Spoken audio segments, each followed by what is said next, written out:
Cuán firme cimiento se ha dado a la fe de Dios en su eterna palabra de amor. Con el propósito de compartir con usted las inmutables verdades de la palabra de Dios, presentamos A Través de la Biblia, un estudio detallado y sistemático de toda la Biblia que le ayudará a conocer lo que Dios ha revelado para nuestro provecho espiritual. Estos estudios bíblicos fueron diseñados y elaborados por el Dr. J. Vernon McGee, versado maestro de la Biblia, quien dedicó la mayor parte de su vida a la enseñanza clara y sencilla de la palabra de Dios. Acompáñenos, pues, mientras avanzamos en nuestro recorrido a través de la Biblia. Cuán firme cimiento la palabra de Dios. Es un gozo estar nuevamente con usted, amigo oyente, para traerle otro estudio de la serie A Través de la Biblia. El capítulo 46 de Génesis, versículo 1, dice: Salió Israel con todo lo que tenía y vino a Beerseba y ofreció sacrificios al Dios de su padre Isaac. Este hombre Jacob no acostumbraba a buscar a Dios ni a pedirle su dirección. Sin embargo, vemos aquí que ofrece sacrificios a Dios. Ahora acude a Dios y fíjese usted que Dios será bondadoso para con él y se le aparecerá. Leamos los versículos 2 hasta el 4. Y habló Dios a Israel en visiones de noche, y dijo: Jacob, Jacob. Y él respondió: Heme aquí. Y dijo: Yo soy Dios, el Dios de tu padre. No temas de descender a Egipto, porque allí yo haré de ti una gran nación. Yo descenderé contigo a Egipto, y yo también te haré volver, y la mano de José cerrará tus ojos. Dios prometió que haría de Jacob una gran nación en la tierra de Egipto. Ahora, ¿cumplió Dios su promesa? Bueno, si quiere avanzar algunas páginas en su Biblia, lea conmigo lo que dice aquí en Éxodo, capítulo 1, versículo 7. Y los hijos de Israel fructificaron y se multiplicaron, y fueron aumentados y fortalecidos en extremo, y se llenó de ellos la tierra. Hubo una verdadera explosión de la población entre los israelitas en la tierra de Egipto. Ahora, ¿cómo se explica eso? Dios estaba cumpliendo su promesa a Jacob.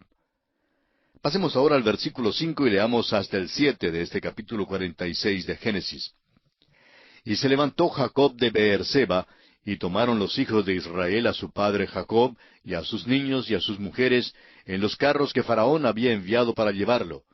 Y tomaron sus ganados y sus bienes que habían adquirido en la tierra de Canaán, y vinieron a Egipto, Jacob y toda su descendencia consigo, sus hijos y los hijos de sus hijos consigo, sus hijas y las hijas de sus hijos, y a toda su descendencia trajo consigo a Egipto. La vida de Jacob se puede dividir en 3 etapas que coinciden con 3 sitios geográficos: la tierra de Harán, la tierra de Canaán y la tierra de Egipto. Estos no son tan solo sitios geográficos, sino que denotan también 3 niveles espirituales comunes a todos nosotros. Jacob salió de la tierra con solo su cayado que lo acompañaría el resto de su vida. En primer lugar llega a Harán, y allí es un hombre de Dios que vive según la carne. Ahora salió corriendo de Harán, huyendo de su suegro, y con temor de encontrarse con su hermano Esaú. Luego tenemos la segunda etapa de su vida en la tierra de Canaán, donde tuvo su lucha con un ángel. Es ahora un hombre de Dios que lucha con sus propias fuerzas.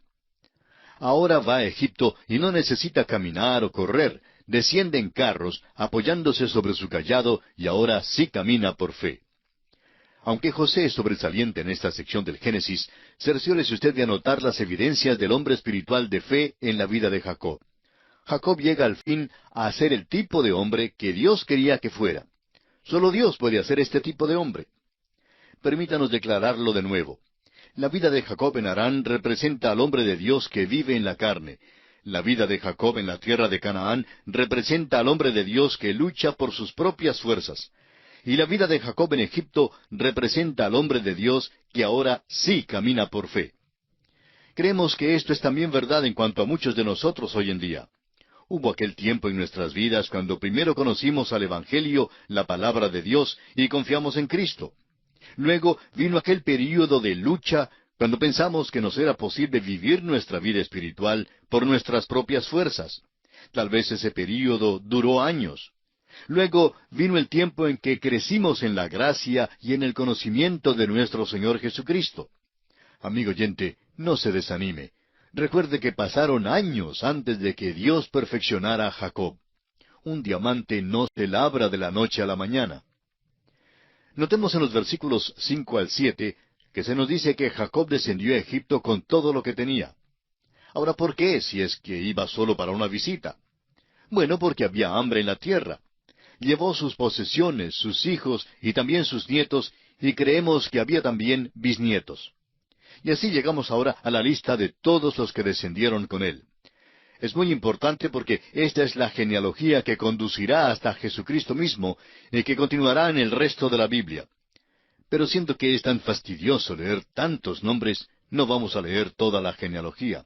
Usted puede leerla a solas. Sin embargo, quisiéramos dirigir su atención a estos versículos que contienen una verdad muy importante. Estamos leyendo los versículos 26 y 27 de Génesis 46.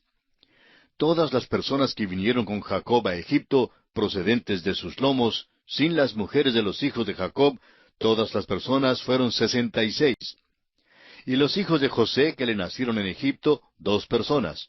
Todas las personas de la casa de Jacob que entraron en Egipto fueron 70.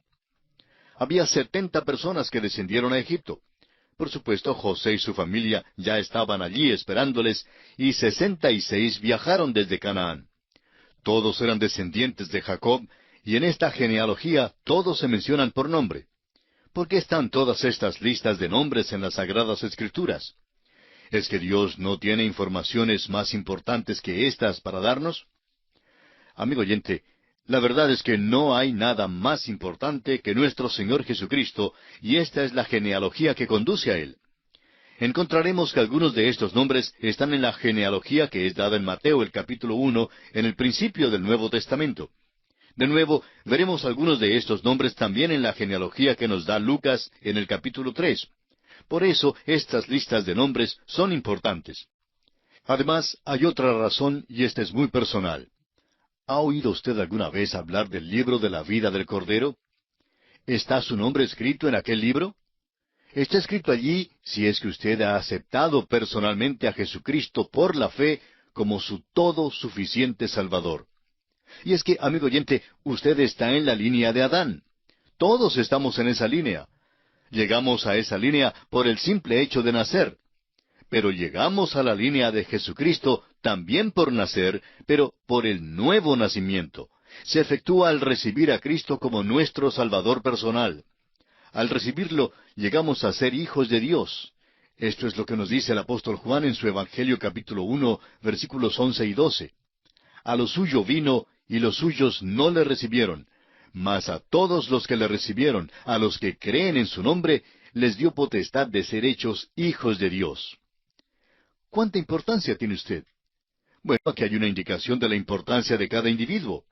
Dios hace la lista de estas personas por nombre, porque yo no le conozco a usted, ni usted a mí, pero Dios nos conoce a todos personalmente. El hecho es que Él hasta cuenta nuestros cabellos. Nos conoce a cada uno mucho mejor que cualquiera otro. Aún nosotros mismos no nos conocemos. Su querida madre, por ejemplo, nunca ha contado sus cabellos. En cambio, Dios sí los ha contado. Nos conoce a usted y a mí íntima y personalmente. Amigo oyente, Dios nos ama a cada uno de nosotros. Cristo murió por cada uno de nosotros. Cuando usted asiste a un partido de fútbol en un estadio grande, ve a miles de aficionados que andan sin ningún pensamiento de Dios. El arquero allá en la grama es muy importante en los ojos de todos y saben muchísimo en cuanto a él. En cambio, no saben nada con respecto a Dios. Sin embargo, Dios conoce a cada uno de ellos. Nos dice que cada uno le es precioso. Yo no le conozco a usted, amigo oyente. Es posible que se sienta perdido dentro de esta gran explosión de la población con los millones de personas que hay a nuestro alrededor hoy en día. Pero permítanos decirle que usted es ante Dios un individuo. Dios conoció a todas las personas en la lista de esta genealogía. Las conoció por nombre y se deleitó en escribir sus nombres aquí porque son de Él. Por eso quisiéramos hacerle de nuevo la misma pregunta. ¿Está escrito su nombre en el libro de la vida del Cordero? Leamos ahora el versículo 28 de este capítulo 46 de Génesis. Y envió Jacob a Judá delante de sí, a José, para que le viniese a ver en Gosén, y llegaron a la tierra de Gosén. Y José unció su carro y vino a recibir a Israel su padre en Gosén, y se manifestó a él, y se echó sobre su cuello, y lloró sobre su cuello largamente. ¿Qué cuadro tenemos aquí, amigo oyente? En cierto modo, nos hace recordar el regreso del hijo pródigo, aunque José no es pródigo. Fue un encuentro glorioso. José se echó sobre el cuello de su padre y le abrazó y lloró allí. La palabra de Dios dice que lloró largamente. No sabemos por cuánto tiempo sería, pero estamos seguros que quiere decir que no era simplemente un apretón de manos carente de significado. La emoción aquí fue genuina y sincera. Ahora el versículo 30 dice, Entonces Israel dijo a José, Muera yo ahora, ya que he visto tu rostro, y sé que aún vives. ¡Qué gozo para el viejo Jacob! Francamente, amigo oyente, creemos que Jacob era un viejo que estaba ya listo para morir. Creemos que apenas logró hacer el viaje, pero Dios lo sustentó, y así pudo llegar a la tierra de Egipto. Veremos que se queda a vivir allí por unos pocos años en la tierra de Egipto. Jacob y José se gozan de estos últimos años juntos. Note usted que Jacob ahora es el hombre de Dios que camina por fe. Por eso lo llaman por su nombre Israel. Y ahora leamos los versículos 31 al 34 de este capítulo 46 de Génesis. Y José dijo a sus hermanos y a la casa de su padre, Subiré y lo haré saber a Faraón y le diré, Mis hermanos y la casa de mi padre, que estaban en la tierra de Canaán, han venido a mí. Y los hombres son pastores de ovejas, porque son hombres ganaderos, y han traído sus ovejas y sus vacas y todo lo que tenían. Y cuando Faraón os llamare y dijere, ¿Cuál es vuestro oficio? Entonces diréis, Hombres de ganadería han sido tus siervos desde nuestra juventud hasta ahora, nosotros y nuestros padres, a fin de que moréis en la tierra de Gosén, porque para los egipcios es abominación todo pastor de ovejas. Aquellos pastores tuvieron el mismo problema en aquel día que tuvieron más tarde los pastores en el oeste de los Estados Unidos. Se nos dice que en el occidente del estado de Texas, si un hombre trataba de criar ovejas en aquella región, se encontraba en mucha dificultad. Se daba cuenta que no tendría vecinos de ninguna manera, es decir, encaraba muchísima dificultad. De la misma manera a los egipcios no les gustaban los pastores. Es interesante que la palabra de Dios ha tenido tanto que decir en cuanto a pastores. Estos hombres eran pastores que criaban ovejas, como los que todavía crían ovejas en la tierra de Israel. Esta es la figura que se emplea para describir a nuestro Señor. Él es el buen pastor que da su vida por las ovejas. Él es el gran pastor que hoy día cuida de sus ovejas. Es el príncipe de los pastores que todavía ha de aparecer. Se llama el pastor.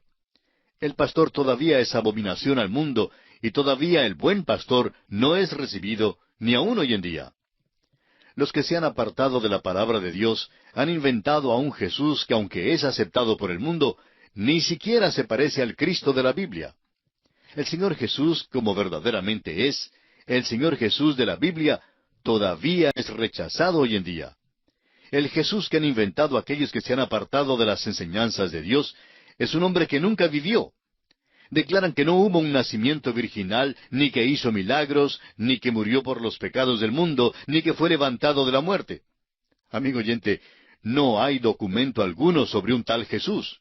No hay tal persona como la que ellos describen.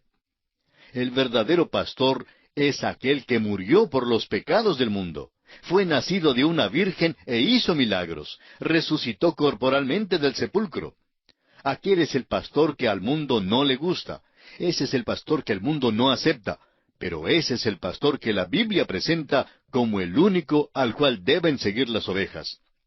Los pastores eran abominación para los egipcios. José entonces aconseja a sus hermanos que digan a Faraón que son pastores y que crían ganado. En realidad tenían tanto ganado como ovejas. Notaremos más adelante que Faraón les dará la tierra de Gosén y les pedirá que cuiden de sus ovejas, a fin de que los israelitas llegaran a ser los pastores de las ovejas en la tierra de Faraón. Es en realidad maravilloso ver que ahora la familia de Jacob vive en la tierra de Gosén. Esta será su habitación por mucho tiempo. Más tarde, después de la muerte de José, llegaron a ser esclavos en la tierra de Egipto, pero Dios estará con ellos a través de todo aquel tiempo. Llegarán a ser una nación allí, y luego Dios los dirigirá para salir de esa tierra bajo el mando de Moisés. No hay documento que afirme que Dios se apareciera jamás a José. Sin embargo, ciertamente vemos la providencia de Dios en la vida de José. Ahora, nos es obvio que José tuvo que llegar primero a Egipto para preparar el camino, de manera que toda la familia de Jacob pudiera más tarde descender a la tierra de Egipto. Y en esta forma concluimos nuestro estudio del capítulo 46 del libro de Génesis. Y nos encontramos ahora en el capítulo 47. Los 70 miembros de la familia de Jacob habitaban ahora en Gosén, y José los presenta a Faraón. Debido a la gravedad del hambre, José compra todos los animales y la tierra de Egipto para Faraón. Y José jura que no enterrará a Jacob en Egipto. En el capítulo 46 vimos cómo Jacob con toda su familia había llegado a la tierra de Egipto. José, por medio de una jugada estratégica, los trajo a la tierra de Gosén, la tierra más rica en aquel día. Pero ahora se encuentran en medio de un período de hambre universal, y ninguna tierra tiene mucho valor al dueño en un tiempo así. Veremos que hasta aquí este será el mejor capítulo con respecto a la vida de Jacob. Jacob no se veía tan bueno como primero lo conocimos en la Escritura.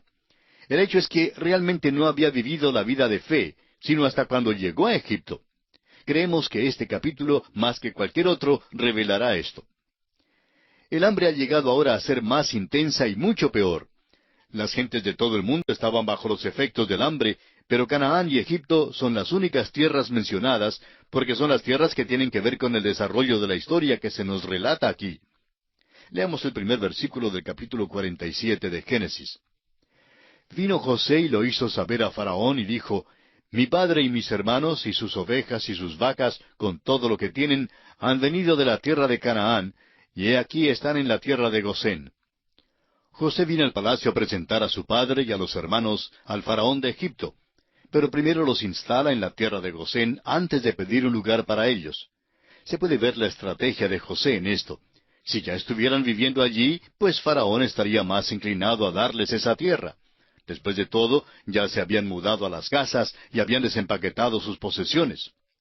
Ahora los versículos 2 y 3 dicen, Y de los postreros de sus hermanos tomó 5 varones, y los presentó delante de Faraón. Y Faraón dijo a sus hermanos, ¿Cuál es vuestro oficio? Y ellos respondieron a Faraón, Pastores de ovejas son tus siervos, así nosotros como nuestros padres. Ya vimos anteriormente que los pastores y los ganaderos no se llevaban bien en aquellos días. A los egipcios simplemente no les gustaban los pastores. No les gustaba ese trabajo de pastorear. Eso pues les abrió la oportunidad a los israelitas de hacer algo que bien podían hacer y que a los egipcios no les gustaba hacer.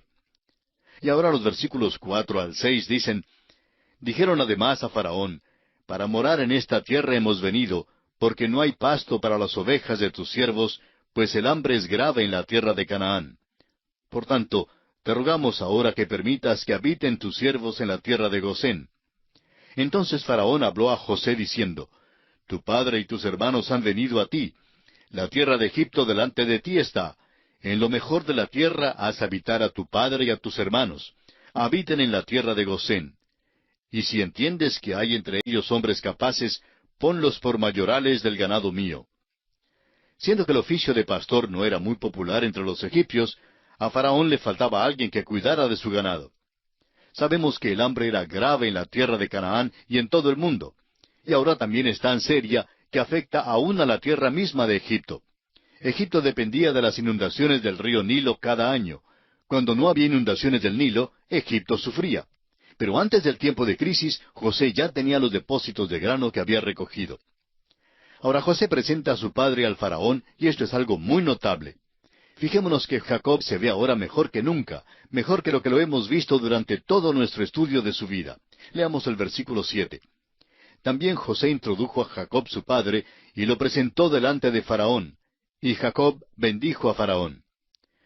Note usted que es Jacob quien bendice a Faraón. Comienza a cumplir lo esperado.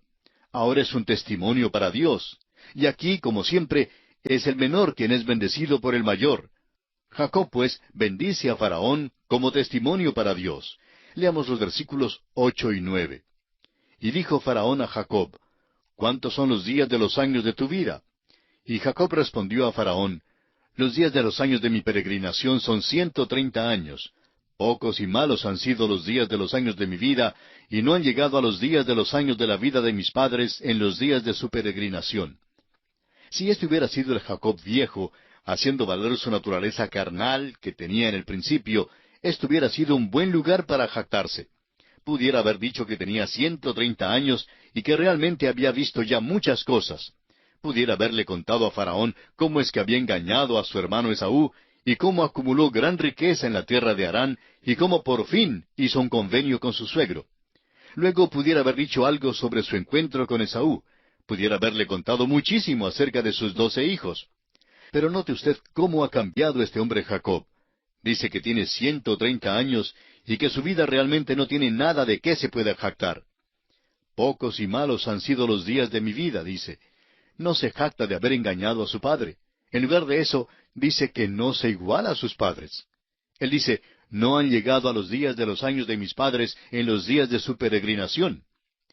¿No cree usted, amigo oyente, que este hombre ha cambiado? Realmente no suena como el Jacob de los años pasados, ¿verdad que no? Ahora da a Dios la gloria por su vida y no se jacta de que haya logrado grandes cosas. Ahora el versículo 10 dice, y Jacob bendijo a Faraón y salió de la presencia de Faraón. Francamente creemos que Jacob ha llegado a un punto de alta estatura espiritual en su vida. Reconoce que es un pecador. No trata de crear una buena impresión ante Faraón. No tiene nada de qué jactarse.